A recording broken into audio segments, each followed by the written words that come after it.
अस्सलाम वालेकुम दोस्तों, कैसे हैं आप लोग। मैं उम्मीद करता हूं कि आप लोग खैर खैरियत से होंगे।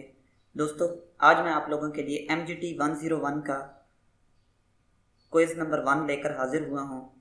दोस्तों, आप लोगों के ISL 201 का क्विज़ भी आया हुआ है। अगर आपने मेरी वो वाली वीडियो नहीं देखी जिसके अंदर मैंने आप लोगों को ISL 201 का क्विज़ समझाया हुआ है, तो आप आई के बटन के ऊपर प्रेस करके उसको देख सकते हैं, या फिर मैं आप लोगों को उसका लिंक डिस्क्रिप्शन बॉक्स में दे दूंगा। आप वहां से भी जाकर उसको देख सकते हैं। तो चलिए चलते हैं दोस्तों MGT 101 के फर्स्ट क्विज़ की जानिब। तो पहला क्वेश्चन है, generally accepted accounting principles GAAP are necessary because financial statements. मतलब क्या है कि जनरली एक्सेप्टेड प्रिंसिपल्स जो हैं वो क्यों नेसेसरी हैं, क्योंकि फाइनेंशियल स्टेटमेंट जो होती हैं वो क्या होनी चाहिए। Are publicly available, should be standardised, should be understandable, या ऑल आर करेक्ट। तो इसका जो राइट आंसर है वो है option B, should be standardised. Next question है, ABC and company made its monthly office rent payment. ABC जो company है वो अपना मंथली जो रेंट है वो पे करती है। Which of the following account would be affected from this transaction. वो कौन सा अकाउंट्स होंगे जो इस ट्रांजेक्शन से मुतासर होंगे। एसेट्स, लाइबिलिटीज, एक्सपेंसेस या रेवेन्यू। तो इसका जो राइट आंसर है वो है ऑप्शन 1 एंड ऑप्शन 3। तो इसका जो 4 जो ऑप्शन है वो इसका करेक्ट है 1 एंड 3। नेक्स्ट क्वेश्चन है, which of the following is are the examples of intangible assets. Intangible assets वो एसेट्स होते हैं जिनको हम लोग छू नहीं सकते, जैसे कॉपीराइट्स, गुडविल, पेरेंट राइट्स या ऑल आर द करेक्ट। तो इसका जो सही आंसर है वो है all are the correct option, क्योंकि ये तमाम के तमाम जो एसेट्स हैं वो इनटेंजिबल एसेट्स कहलाते हैं।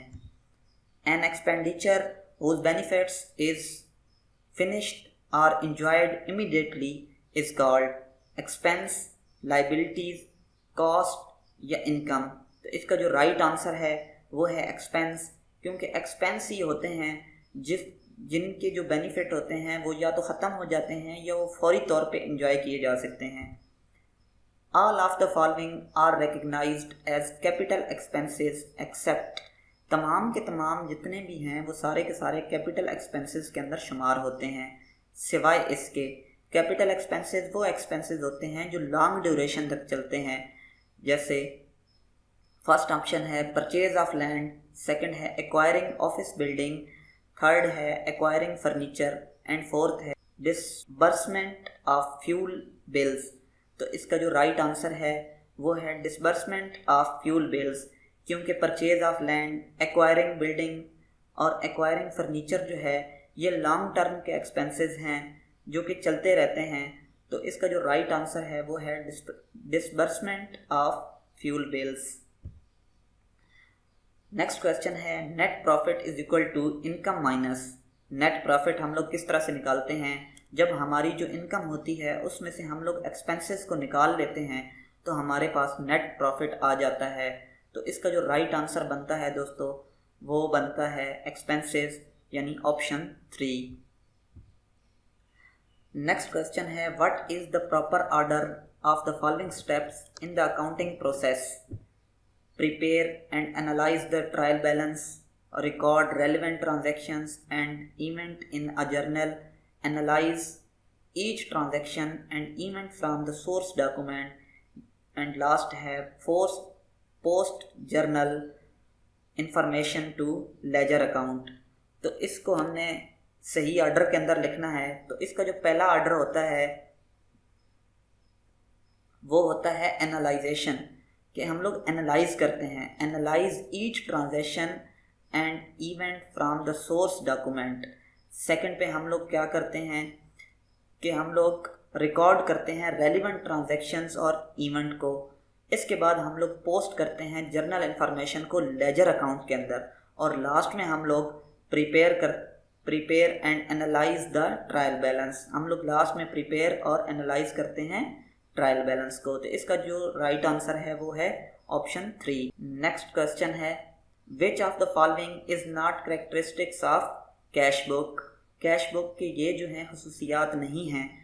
तो इसका जो पहला ऑप्शन है वो है it has 2 identical sides, left hand side the debit side and right hand side credit side. तो ये जो ऑप्शन है ये तो इसकी करेक्टरिस्टिक्स के अंदर आ जाता है, तो हम लोग इस ऑप्शन को शुमार नहीं करते। तो नेक्स्ट ऑप्शन को देख लेते हैं। It verifies the arithmetic accuracy of posting of entries from journal to ledger. तो ये भी इसकी करेक्टरिस्टिक्स का हिस्सा है, तो हम इसको भी शुमार नहीं करते। The difference between total of 2 sides of each book shows cash in hand. तो ये भी इसी का हिस्सा है। तो हमारे पास ऑप्शन जो है अब 4 बच गया है। तो 4 ऑप्शन है it always shows debit balance, it can not shows credit balance. तो ये इसका राइट आंसर है, क्योंकि ये दोनों चीज़ें शो करती है, डेबिट बैलेंस भी शो करता है और क्रेडिट बैलेंस को भी शो करता है। जो इसका डेबिट बैलेंस होता है वो इसके लेफ़्ट साइड पे आता है और जो इसका क्रेडिट बैलेंस होता है वो इसके राइट साइड पर आता है।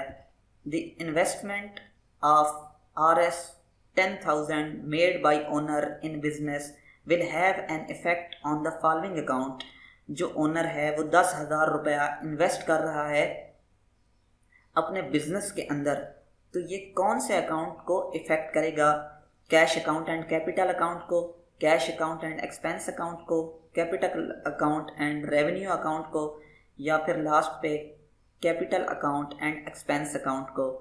तो दोस्तों जब हम लोग 10,000 रुपया इन्वेस्ट करते हैं अपने बिजनेस के अंदर, तो बेसिकली ये कैश अकाउंट और कैपिटल अकाउंट को इफ़ेक्ट कर रहा होता है। तो इसका जो आंसर है वो है ऑप्शन ए, यानी cash account and capital account. Which of the following is the first book to record a transaction. कि वो कौन सी पहली बुक है जिसके अंदर हम लोग ट्रांजैक्शन को रिकॉर्ड करते हैं? फर्स्ट है ट्रायल बैलेंस, सेकंड है जर्नल, थर्ड है इनकम स्टेटमेंट एंड फोर्थ है बैलेंस शीट। तो दोस्तों इसका जो राइट आंसर है वो है जर्नल, यानी ऑप्शन बी। दोस्तों मैं उम्मीद करता हूँ कि MGT 101 का जो क्विज़ नंबर 1 है वो आप लोगों को समझ आ गया होगा। लेकिन फिर भी अगर आप लोगों को किसी भी चीज़ की समझ नहीं आती है तो मैंने अपना मेलिंग एड्रेस आप लोगों को नीचे दिया हुआ है। आप इस पर मेल करके मुझसे अपने क्विज़ के बारे में या MGT 101 के बारे में राय ले सकते हैं। इसके अलावा दोस्तों अगर आप मेरे चैनल पर नए हैं तो इसको सब्सक्राइब करें ताकि मेरे हर आने वाली वीडियो का नोटिफिकेशन आप लोगों को मिलता रहे।